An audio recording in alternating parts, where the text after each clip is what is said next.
No sé cuántos recuerdan, yo sí recuerdo cuando era joven o más joven, en la televisión había, en uno de los canales había una frase que decía, cuando iban a pasar por ahí unas películas, ya sea de X actor o de cierto ramo, decía la trilogía. No sé cuántos la recuerdan. Pues hoy hemos llegado al mensaje número 3. Hemos llegado al mensaje número 3. ¿Qué tengo que cambiar en mi vida? Es una pregunta que debemos de contestarnos nosotros mismos. ¿Qué tengo que cambiar en mi vida? Pero el hacerse la pregunta no es que usted vaya a hacer un esfuerzo humano, sobrehumano, de qué tiene que cambiar en su vida, sino más bien cómo debemos dejarnos cambiar nosotros en nuestra vida. Y ese que puede hacer el cambio en nosotros es solamente Dios, nadie más. Si usted recuerda, vimos en el primer mensaje que tengo que cambiar en mi vida sobre la vida de Tamar. Cómo cometieron algo ilícito, pero Dios tenía un propósito para la vida de Tamar. El mensaje de la semana pasada pudimos ver el mensaje de Rahab la ramera. Y hoy, este mensaje que vamos a desarrollar, veremos la mujer moabita llamada Ruth. Pero lo más interesante de esto es que las tres, no siendo del pueblo de Dios, estuvieron dentro de la genealogía de Jesús. Claramente nos da a entender que Dios no hace acepción de personas. No importa su contexto de su vida pasada y de mi vida, pero hoy estamos aquí, porque no hace acepción de personas. Y esa es una bendición. Y vamos a entender entonces que la vida de Ruth se desarrolla en los tiempos de los jueces. Por eso en su momento se leyó ese pasaje de los jueces. Y ahí en el versículo número 6, nuevamente lo leo, dice, en aquellos días no había rey en Israel, o sea que los jueces eran los que dictaminaban y ejercían ley o palabra de parte de Dios. Por eso dice, en aquellos días no había rey en Israel, cada uno hacía lo que bien le parecía. Israel prácticamente estaba sumergido en días oscuros, en situaciones críticas, como lo era nuestra vida antes de conocerlo. Aunque usted piense que fueron sus mejores años, sus mejores momentos, no fue así.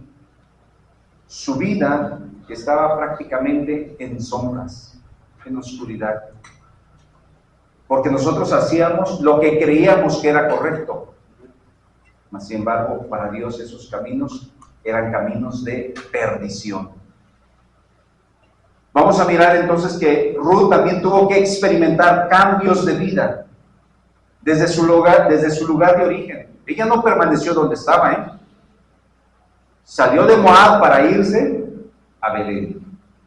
Ella no siguió adorando sus dioses, ella creyó en el Dios eterno. Y esto lo llevó entonces a ella a confiar en Dios, al Dios que ella no conocía. Ella también tuvo entonces como recompensa el privilegio de pertenecer a la genealogía de Jesús, a pesar de no ser del pueblo de Dios. Y esto lo vemos en Mateo capítulo 1, versículo número 5, la parte B. Se los voy a leer completo, dice, Salmón engendró de Rahab a Boz. ¿Sí?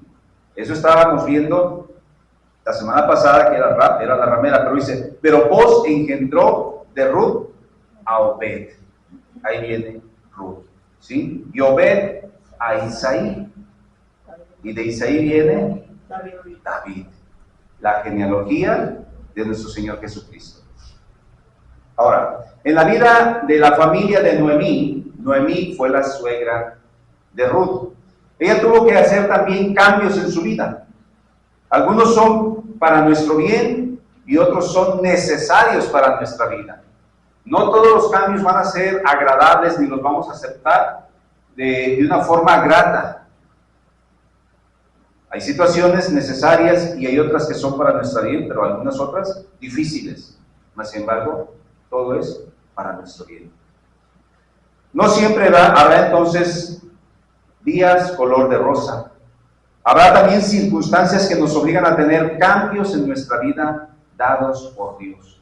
Los cambios en nuestra vida son dados por Dios. No reniegue, no se ponga a altercar contra Dios cuando vienen esas situaciones. Eso le sucedió entonces a la familia de Noemí. Escuche lo que dice Ruth capítulo 1, versículo número 1, la parte B.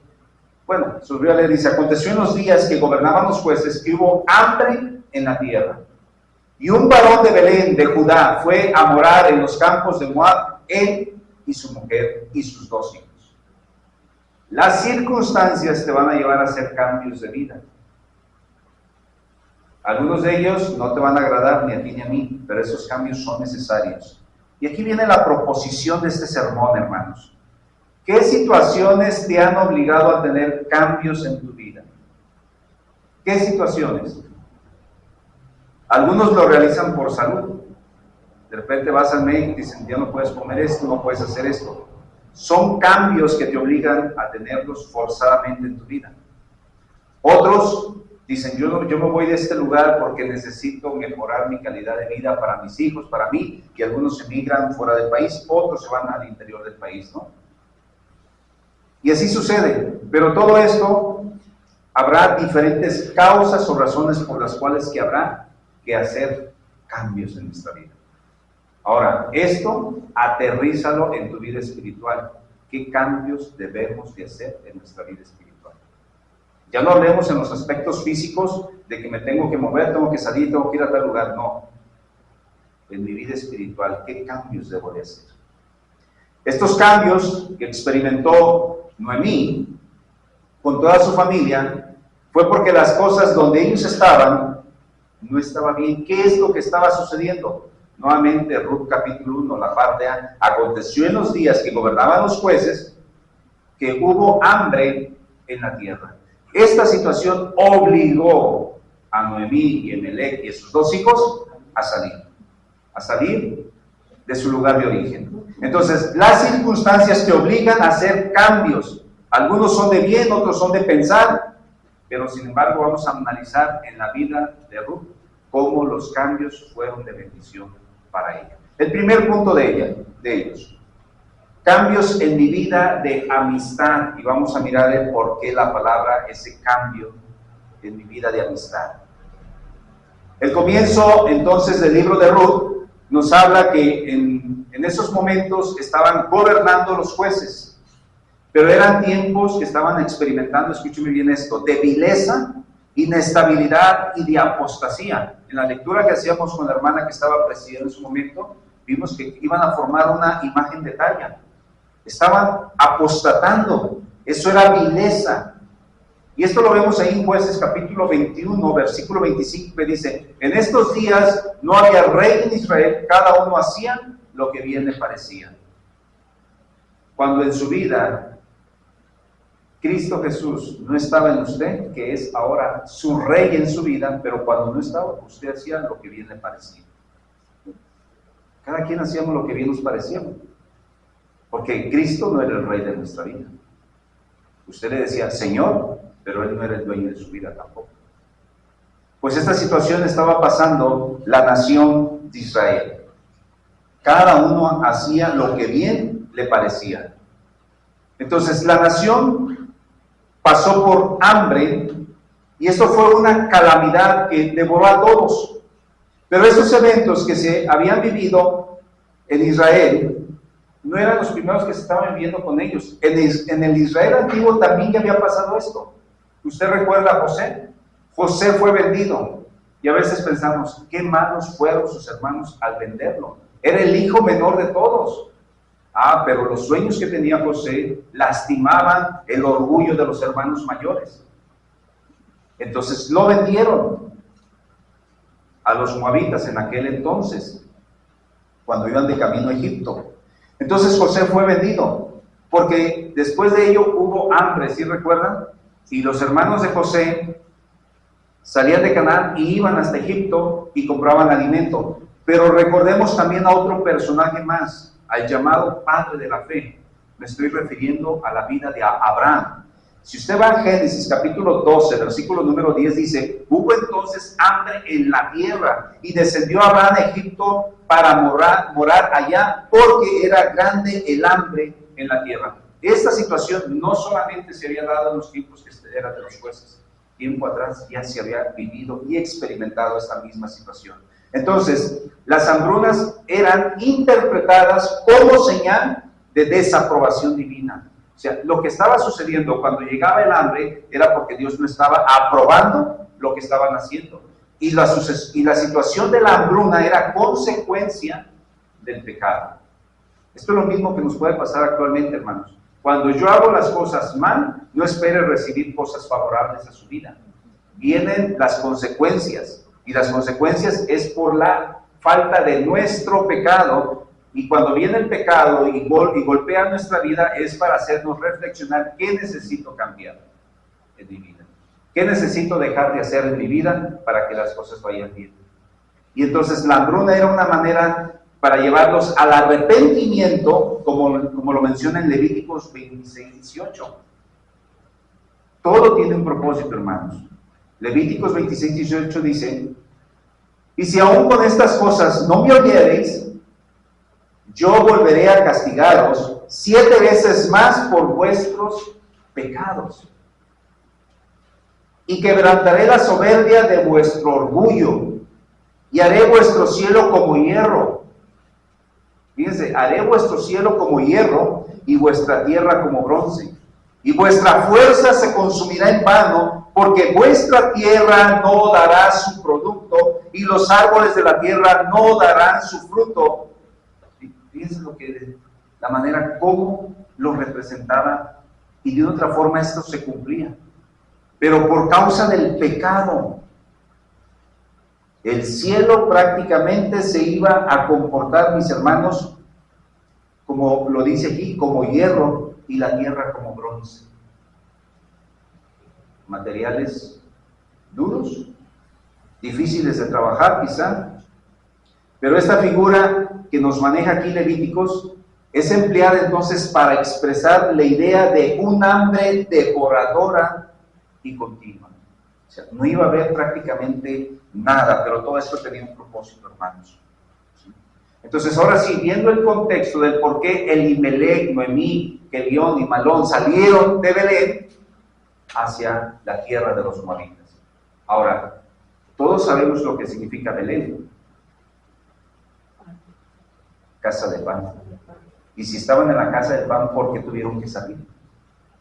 Ahora, ese es el contexto del por qué ellos salieron, su familia, ¿no? Ellos tuvieron que abandonar su lugar de residencia en busca de mejores medios de vida. Entonces les tocó experimentar también a ellos en ese lugar estragos difíciles. Y la pregunta aquí sería: ¿has vivido experiencias duras que te obligan a hacer cambios de vida? ¿Has vivido algunas experiencias que te obliguen forzosamente a hacer cambios de vida? Hace días nos tocó ver un muchacho de aquí del pueblo, a mi esposa y a mí. Y gracias a Dios no miramos bien al muchacho ya físicamente, pero su problema de él era el alcohol. Pero el alcohol en demasía. Esto lo llevó entonces a que enfermó severamente este muchacho, pero lo obligó a hacer cambios severos en su salud. ¿Por qué tenemos que esperar que las cosas difíciles lleguen a nuestra vida para hacer cambios? ¿Por qué tenemos que esperar hasta ese grado, hermanos? ¿Por qué tenemos que esperar entonces en nuestra vida espiritual, cuando no vemos que las cosas van bien, hasta que tenemos que caer al suelo para hacer cambios en nuestra vida? ¿Por qué esperar hasta ese grado? A veces nosotros no queremos entender, pero las situaciones nos van a obligar a hacer cambios radicales en nuestra vida.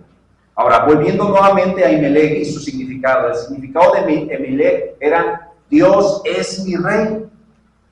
Pero él contradijo el significado que tenía su nombre, porque él verdaderamente no confió en Dios, ni como su rey tampoco confió. No confió que le proveería en una tierra en tal situación. Entonces esto lo llevó a su esposa Noemí a hacer cambios, ya no tanto en él, ahora cambios inesperados en la vida de su esposa. ¿Qué sucedió entonces? Si vamos a Ruth capítulo 1, versículo número 3, dice: y murió Elimelech. ¿Quién tenía que enfrentar ahora esos cambios? La esposa. Y tenía que enfrentarlos sola. Y murió Elimelech, marido de Noemí, y quedó ella con sus 2 hijos. Entonces, la ley de la vida, la situación de la misma vida, a ella la llevó y a estos hijos a formalizar entonces su hogar o familia, ¿sí? No se quedaron solos. Después de que quedó ella con sus 2 hijos, los hijos tuvieron que hacer su vida después. Crecieron y como todo hijo de repente tiene que formar su vida, ¿no? Esa es la ley de la vida. Pero, desde mi punto de vista muy particular, yo pienso que todos vivían juntos. La mamá, los hijos y las nueras. Lo vemos en el versículo número 4. Los cuales tomaron para sí mujeres moabitas.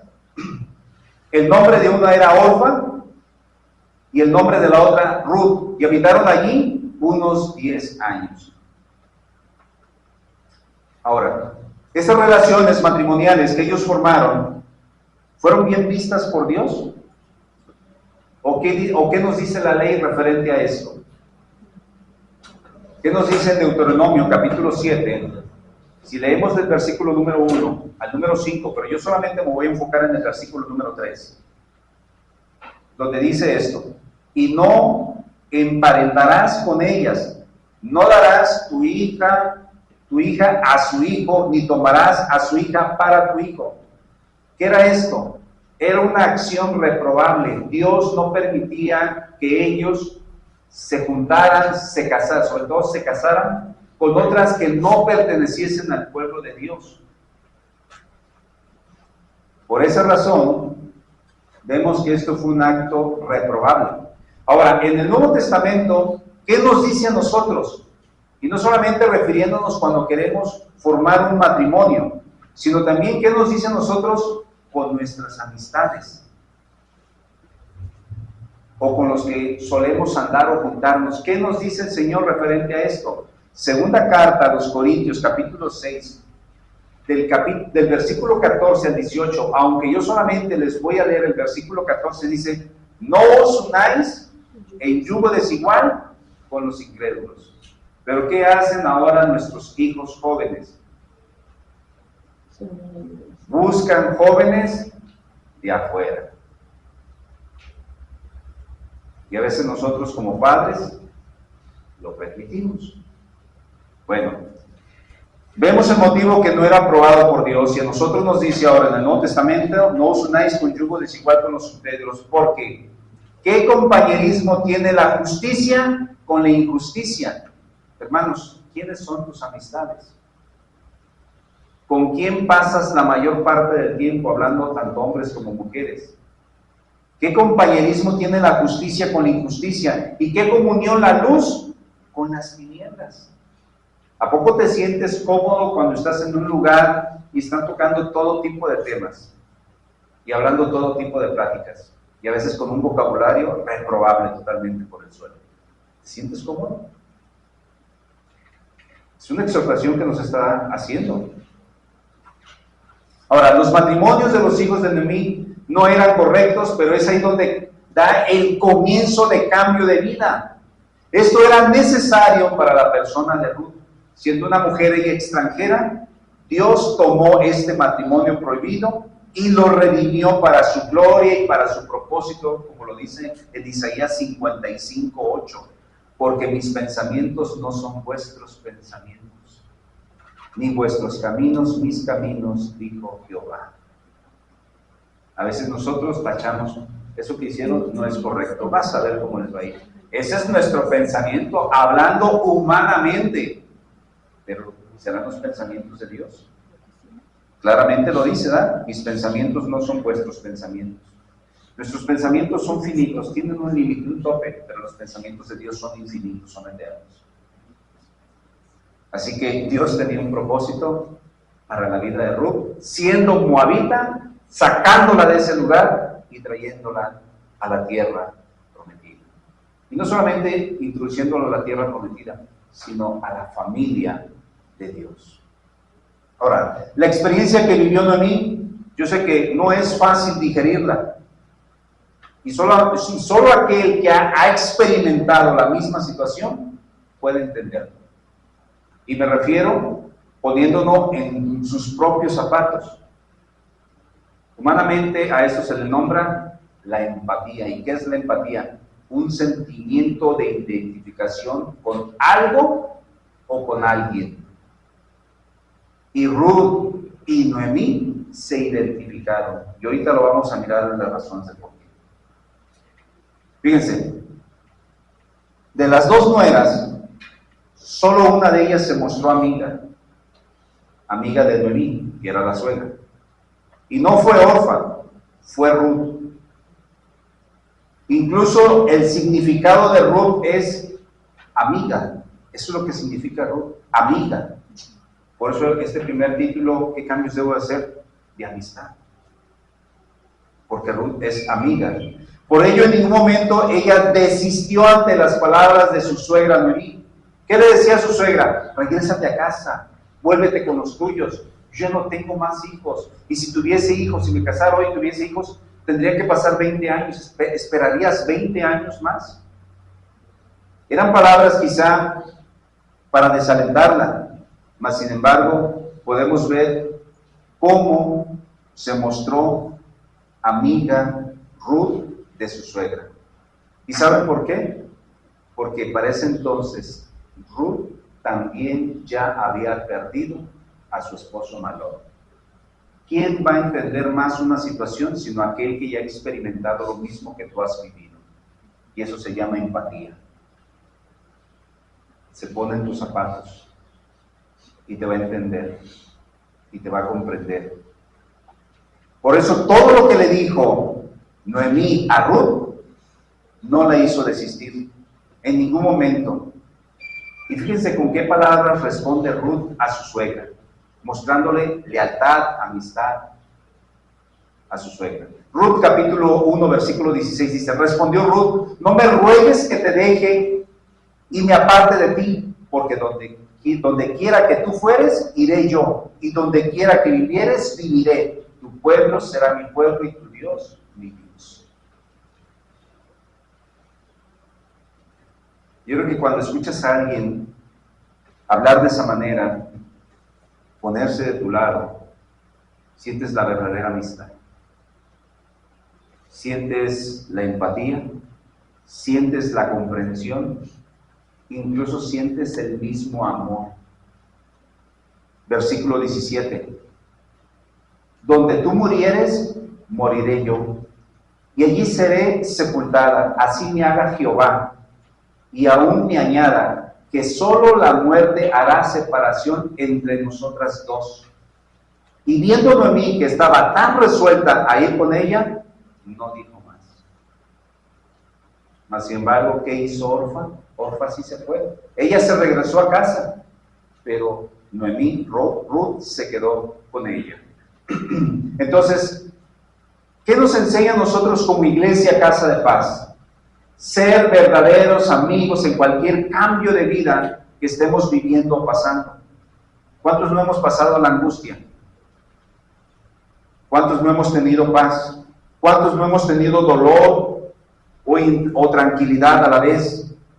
¿O enfermedad? ¿O salud?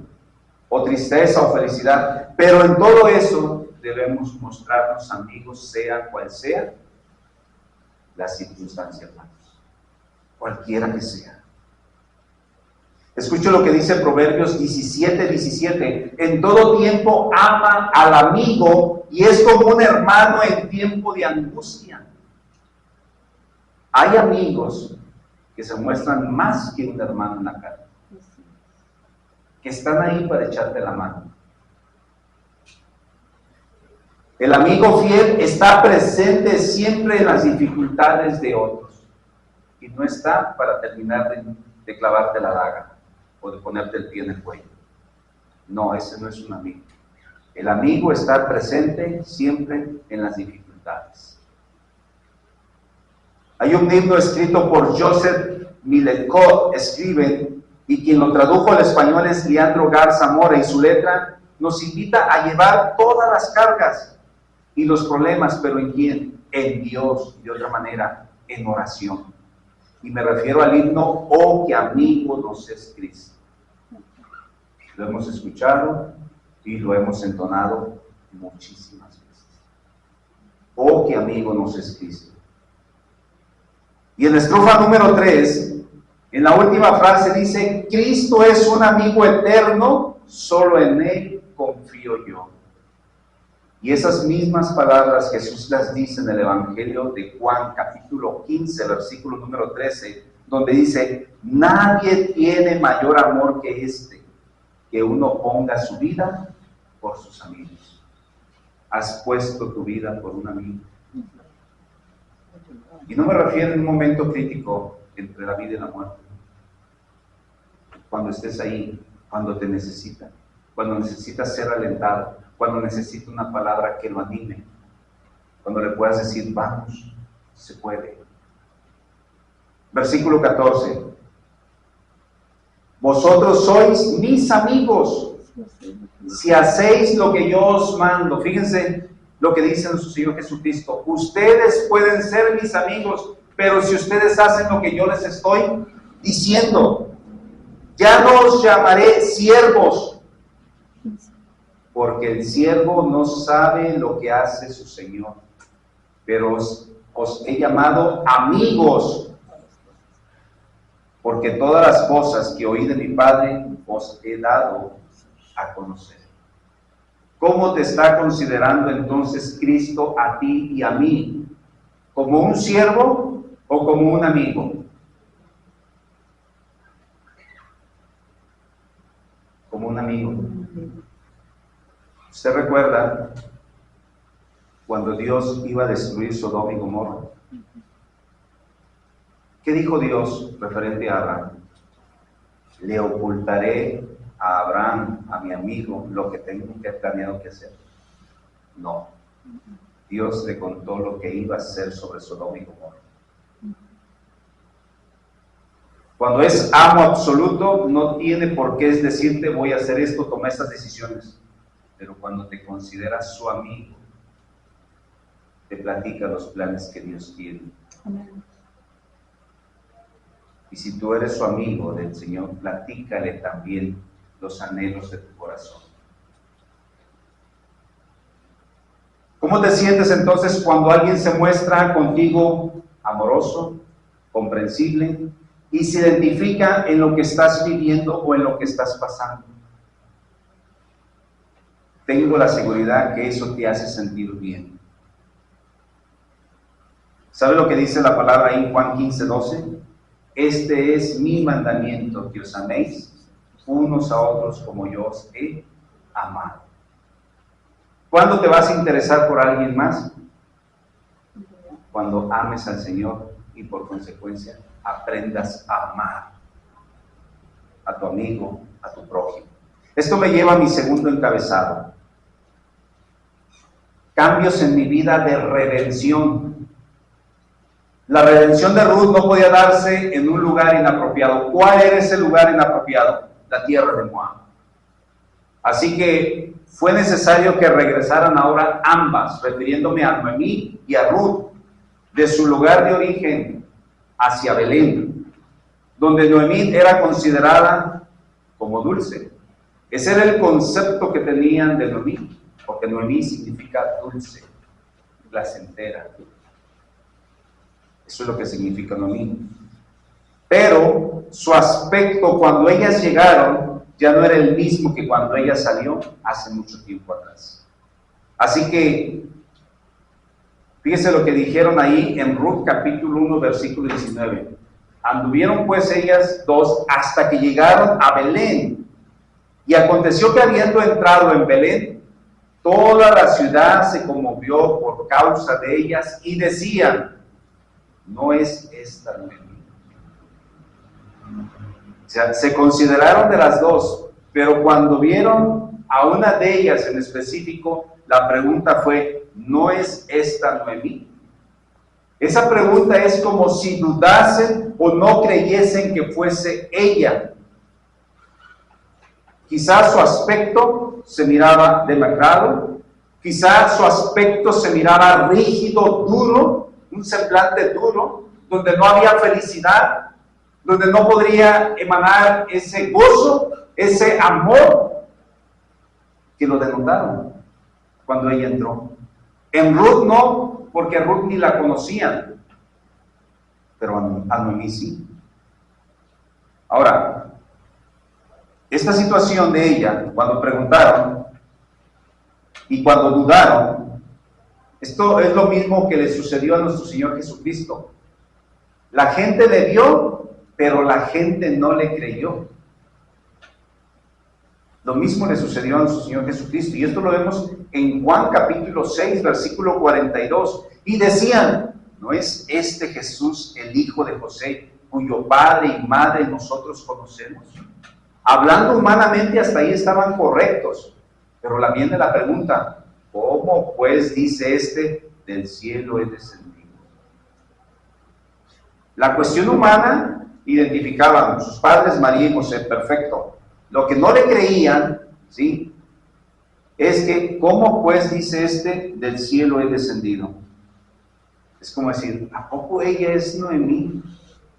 Fíjate qué acabada está. Fíjate cómo está su semblante.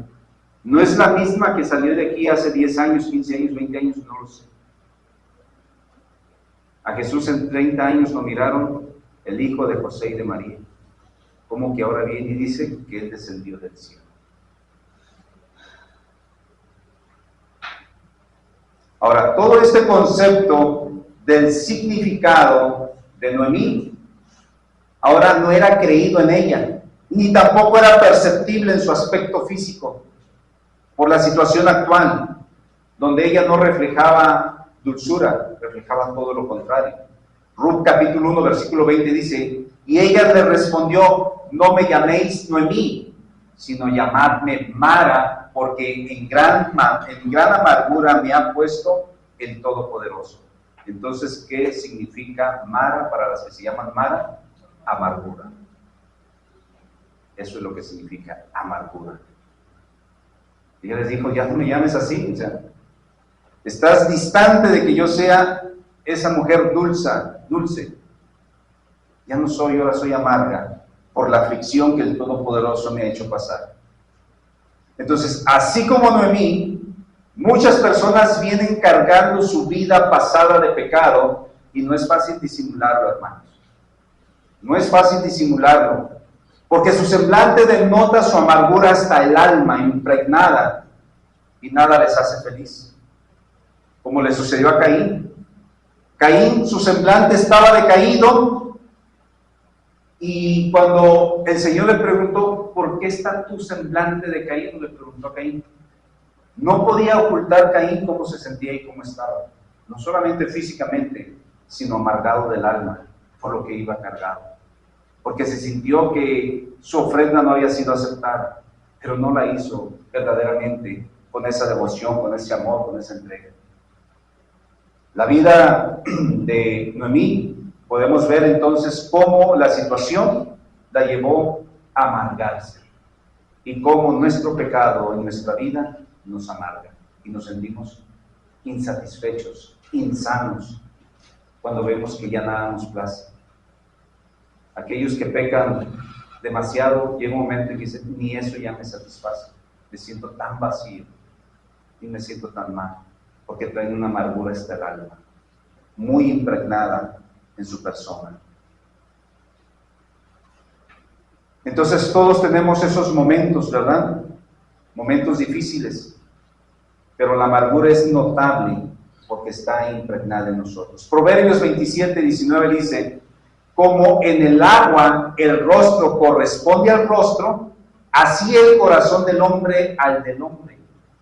En otras palabras, hermanos, el agua y el corazón reflejan la verdadera realidad o naturaleza del hombre caído.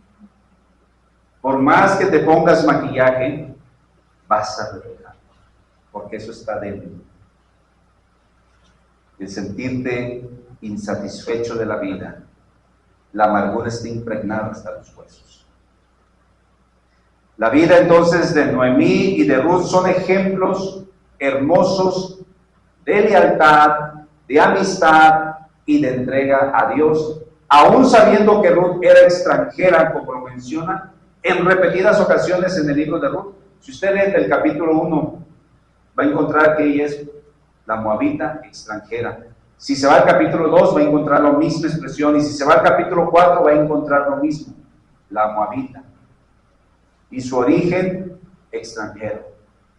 Sin embargo, a pesar de todo eso, de su origen y de su descendencia, y de donde provienen ellas, escuchen de dónde provienen ellas, la raza moabita vino de un incesto, de una relación entre un padre y una hija, ¿sí? O una madre y un hijo, ¿no? O sea, ella viene de algo reprobable a los ojos de Dios, ¿sí? Se dice que el incesto de la hija mayor de Lot, de los que salieron huyendo de Sodoma y Gomorra, lo que hicieron fue esto, Génesis 19:37, y dio a luz la mayor un hijo y llamó su nombre Moab, la cual es padre de los moabitas hasta hoy. Fíjense de dónde provenía Ruth la moabita. Su descendencia era de un incesto. Ahora, hablemos de un tema importante en este punto. En el Antiguo Testamento, porque vamos a hablar de la redención, vimos el origen donde venía, pero ahorita vamos a hablar de esto. En el Antiguo Testamento, para rescatar a alguien o liberar a alguien, se requería de algo. ¿Qué es? Éxodo 6:6, porque estamos hablando qué cambios de vida tengo que hacer en mi redención, ¿sí? ¿Qué nos dice este pasaje? Referente al Antiguo Testamento, Éxodo 6:6. Por tanto dirás a los hijos de Israel, yo soy Jehová, y yo os sacaré de debajo de las tareas pesadas de Egipto, y os libraré de su servidumbre, y os redimiré con brazo extendido y con juicios grandes. Desde el Antiguo Testamento Dios redimía, hermanos. En esta expresión, ¿de qué nos estaba redimiendo Dios al pueblo de Israel? De una servidumbre, de una esclavitud. Pero los iba a liberar, mis hermanos, como dice ahí, los libraré de su servidumbre y os redimiré con brazo extendido. La palabra redimir es rescatar. Y en el Nuevo Testamento sucede lo mismo, pero aquí se pidió un precio de redención o de liberación, como lo dice Efesios 2:8 al 10. Porque por gracia sois salvos por medio de la fe, y esto no es de nosotros, es don de Dios, no por obras para que nadie se gloríe, porque somos hechura suya, creados en Cristo Jesús para buenas obras, las cuales Dios preparó de antemano para que anduviésemos en ellas. ¿Qué es lo que nos pide para ser salvos? La fe. ¿Quién hizo todo el trabajo? Cristo. Así como lo hacía Jehová en el Antiguo Testamento. Ahora, hablemos entonces ahora sí de la palabra redención. ¿Qué significa? Liberación de algún mal mediante el pago de un precio. Liberación de un mal mediante el pago de un precio. Ejemplo, los prisioneros de guerra pueden ser liberados mediante el pago de un precio que se llama rescate. Entonces, la redención es rescatar o liberar a alguien de la esclavitud, del cautiverio, del sufrimiento o del pecado mediante el pago de un precio o sacrificio. En el cristianismo se refiere centralmente a la obra de Jesucristo que libera a la humanidad del pecado. Eso es redención. ¿Cómo se da este proceso de redención en la vida de Ruth? ¿Cómo se da? Ruth capítulo 2, versículo 2. Y Ruth la moabita dijo a Noemí, te ruego que me dejes ir al campo y recoger espiga en pos de aquel a quien cuyos ojos hallen gracia. ¿Qué es lo que le estaba pidiendo entonces Ruth a su suegra? Déjame ir al campo a recoger espigas. Necesitaban subsistencia, pero termina diciendo, cuyos ojos hallare gracia. Desde ahí estaba el proceso de cambio, de redención en la vida de Ruth. versículo número 3. Fue pues, y llegando, espigó en el campo en pos de los segadores, y aconteció que aquella parte del campo era de Boz, el cual era de la familia de Elimelech. Dios tiene propósitos que nosotros no entendemos. Dios estaba encaminando todas las cosas de acuerdo a sus designios mismos. Versículo 5. Boz dijo a su criado, el mayordomo de los segadores, ¿de quién es esta joven? ¿Saben qué tipifica Boz? ¿A quién tipifica? A Cristo. Boz redimió a Ruth. Versículo 6. Y el criado mayordomo de los segadores respondió, es la joven moabita que volvió con Noemí de los campos de Moab. Ahí podemos ver el enlace entre Boz y Ruth. Versículo 8. Entonces Boz dijo a Ruth, oye, hija mía, no vayas a espigar otros campos ni pases de aquí, y aquí estarás junto a mis criadas. ¿Cómo comenzó el proceso, hermanos? Cambios de vida.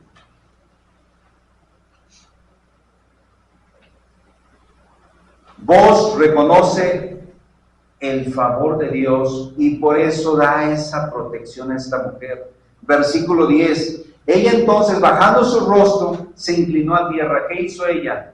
Se arrodilló, pegó su cabeza al suelo. Eso fue lo que hizo ella.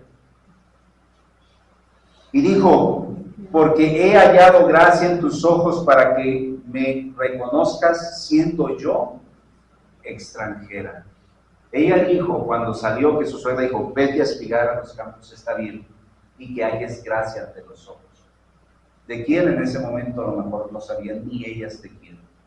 Pero cuando ella vio que la oración había sido contestada, por eso ella se inclinó hasta el suelo, hermanos. Y ella dijo, porque he hallado gracia en tus ojos para que me reconozcas siendo yo extranjera. Aquí viene el rescate o el ser liberada de su condición que ella venía cargando. ¿Qué venía cargando ella? Inestabilidad, hambre, situaciones difíciles, emocionales, todo venía cargando ella. Pero Ruth fue obediente en todo lo que le dijo su suegra Noemí.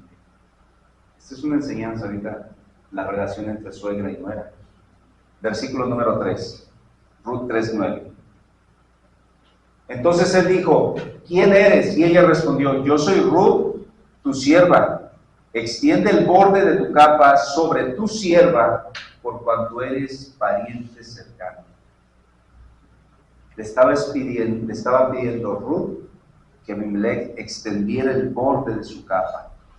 Entonces, Ruth le da a Boz la oportunidad de ser la respuesta a su oración, para que su vida sea rescatada y restaurada de la adversidad que ellas venían viviendo. Sin embargo, Boz, como todo un hombre de la ley, le dice esto a Ruth, versículo número 12, estoy en Ruth 3:12. Y ahora, aunque es cierto que yo soy pariente cercano, con todo eso hay parientes más cercanos que yo. Versículo 13. Pasa aquí la noche, y cuando sea de día, si él te redimere, bien, redímate, o sea, rescate. Mas si él no te quisiera redimir, está hablando vos, yo te redimiré. Vive Jehová, descansa pues hasta mañana. Él le dijo, ¿sabes qué? No soy el pariente más cercano, pero quédate esta noche a dormir aquí, bajo mis pies. ¿Sí? Y ese que está más cercano que yo viene y te redime, perfecto, no tengo ningún problema. Pero si nadie te redime, yo lo haré. Y dice, vive Jehová, descansa pues hasta mañana. Así fue entonces el cambio de vida de Boz en la vida de Ruth, redimiéndola, comprándola a precio, como se compra una propiedad. Y ellos compraron, y prácticamente Boz, podemos decir que compró la propiedad de Malón, el marido de Ruth. Lo vemos esto en Ruth capítulo 4, versículo número 1. Boz subió a la puerta y se sentó allí, y aquí que pasaba aquel pariente de quien Boz había hablado, o sea, el más cercano, y le dijo, fulano, ven acá y siéntate. Y él vino y se sentó. Entonces Él tomó a 10 varones de los ancianos de la ciudad y le dijo, sentaos aquí. Y ellos se sentaron. Luego dijo al pariente, Noemí, que ha vuelto del campo de Moab, vende una parte de la tierra que tuvo nuestro hermano Elimelech, que viene siendo el suegro de Ruth. Versículo 4, y yo decidí hacértelo saber y decirte que la compres en presencia de los que están aquí sentados, o sea, de los 10 ancianos y de los ancianos de mi pueblo. Escúchame bien esto, hermano. Si tú quieres redimir, redime. Y si no quieres redimir, decláramelo para que yo lo sepa. Eso es lo que estaba diciendo vos a su pariente cercano, en presencia de sus testigos. Porque no hay otro que redima sino tú, y yo después de ti. Y él respondió, yo redimiré. En un momento parece ser que el pariente dijo, sí, yo voy a redimir. Entonces replicó vos, el mismo día que compres la tierra de mano de Noemí, o sea, de la suegra de Ruth, debes tomar también a Ruth, la moabita, mujer del difunto, para que restaures el nombre del muerto sobre su posición. ¿Recuerdan el mensaje, el primer mensaje de Tamar y Judá? ¿Qué es lo que pedía Tamar? Descendencia, para que el nombre de su esposo llamado Seb no desapareciera de la descendencia judía. Aquí estamos viendo que le dijo, está bien, vas a comprar la tierra, pero no solamente esta tierra, vas a tomar por esposa a Ruth también, porque vas a redimirla también a ella. Versículo número 6. Y respondió el pariente, no puedo redimir para mí, no sea que dañe mi heredad. Redime tú usando mi derecho, porque yo no podré redimir. Entonces el pariente dijo a vos, tómala tú, y se quitó el zapato. Esta era una señal. Y vos dijo a los ancianos y a todo el pueblo, vosotros sois testigos hoy de que he adquirido de la mano de Noemí todo lo que fue de Elimelech y todo lo que fue de Kelión y de Malón. Esto tipifica entonces que vos estaba representando a Cristo, porque estaba pagando un rescate por la vida de Ruth, de Noemí y de la parentela, hermanos. Esto mismo hizo Cristo Jesús por cada uno de nosotros. Nos redimió, nos libertó, como lo dice en Romanos, versículo 24, dice, siendo justificados gratuitamente por su gracia, mediante la redención que es en Cristo. ¿Quién hizo la redención? ¿Quién pagó el rescate? Cristo. Ahora nosotros vayamos a ese momento con nuestro Señor Jesús. Piensa en este momento que Él está tendido en la cruz. Y ese momento preciso en el que Él nos está redimiendo a nosotros de una muerte eterna. Que Él en este momento nos está redimiendo del lago eterno del fuego también. Cuando Él dijo estas palabras en Juan 19:30, Jesús hubo tomado el vinagre y dijo, la redención no solamente fue de Ruth, fue de ambas. La obediencia de Ruth fue cabal, totalmente. Y esta es la invitación, hermanos. Los logros no solamente son de una persona, son de Noemí y de Ruth. Hicieron equipo, trabajaron arduamente, y fue el día en que Ruth se casó y dio a luz. Y ese hijo no solamente fue de Ruth, sino escucha lo que dijeron las mujeres de Belén. Ruth capítulo 4, versículo 13. Al poco tiempo Boaz se casó con Ruth, y Dios permitió que ella quedara embarazada. Cuando nació el niño, las mujeres de Belén le decían a Noemí, bendito sea Dios que hoy te ha dado un nieto para que cuide de ti. Dios quiere que cuando el niño crezca llegue a ser muy famoso en todo Israel. 15. Él te hará muy feliz y te cuidará en tu vejez, le están diciendo, porque es tu hijo de tu nuera Ruth. Ella vale más que 7 hijos, porque te ama mucho y ha sido muy buena contigo. Versículo 16.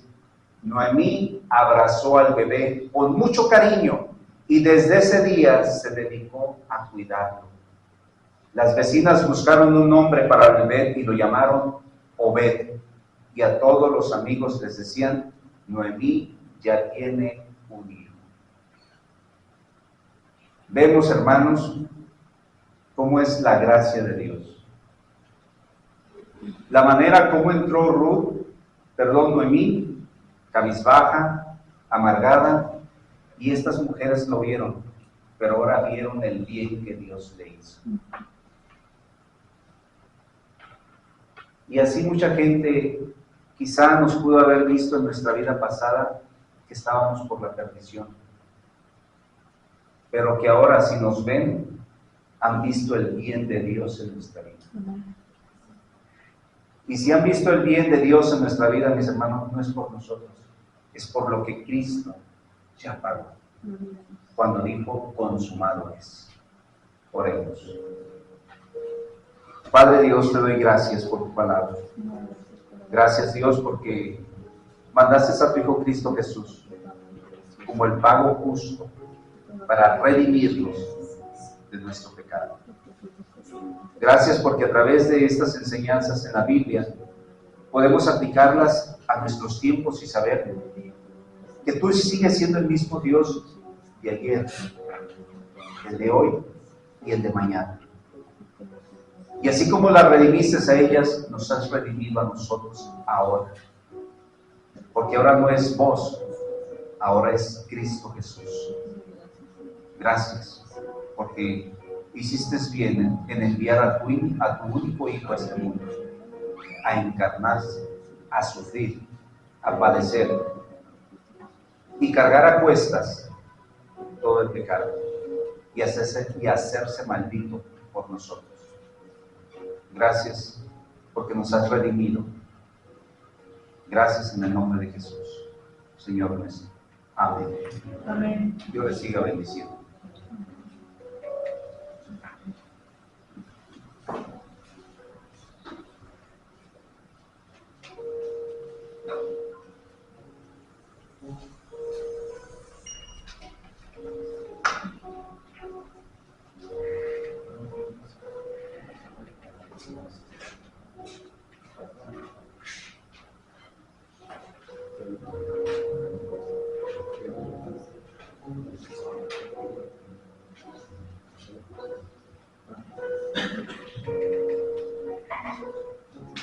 Gracias al pastor porque nos trae el alimento espiritual todos los domingos, los miércoles, discipulados, y gracias para que siga adelante este domingo. En este momento vamos a recoger las ofrendas. Le voy a pedir al hermano Margarito que si por favor me ayuda a recogerlas. Y voy a leer yo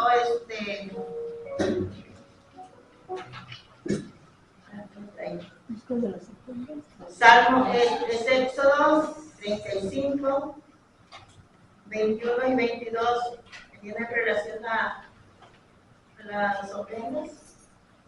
Dice, y vino todo varón a quien su corazón estimuló, y todo aquel quien su espíritu le dio voluntad, con ofrenda a Jehová para la obra del tabernáculo de reunión, y para toda su obra, y para las sagradas vestiduras.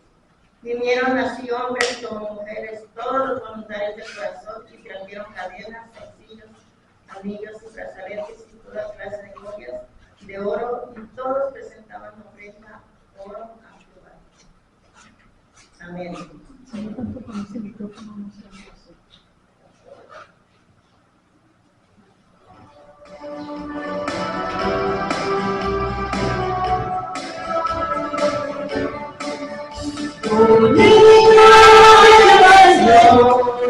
Sus padres y sus presas,